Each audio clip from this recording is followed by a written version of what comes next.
Nagdulot ng matinding traffic sa bahagi ng EDSA ang SUV na tumagilid matapos araruhin ng mga concrete barrier. Isa sa mga sakay sugatan. May unang balita si James Agustin.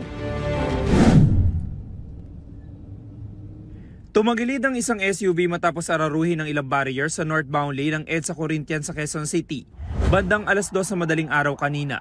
Nakalabas ang 3 sakay nito na 2 lalaki at 1 babae. Ginamot ng MMDA Rescue ang isang lalaking sugatan. Ayon sa 36 anyos sa driver, galing silang Makati City at pauwi na sa San Mateo Rizal na mangyari ang aksidente. Hindi ko rin masyadong pansin barrier kasi, pero pag ilag ko ay nakanto masyado. Ayun na medyo mabilis konti. Kaya yun, tumabo yung sakyan.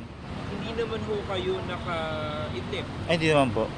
Natumba at nawasak ang 4 na concrete barrier at 1 plastic barrier. Ang aksidente nagdulot ng matinding traffic sa northbound lane ng EDSA. 2 beses din pinahinto ang traffic at sinubukang itayo ang SUV pero bigo ang mga otoridad. Nang maisaayos sa mga nabanggang barrier, pinadaan muna ang ilang motorista sa busway.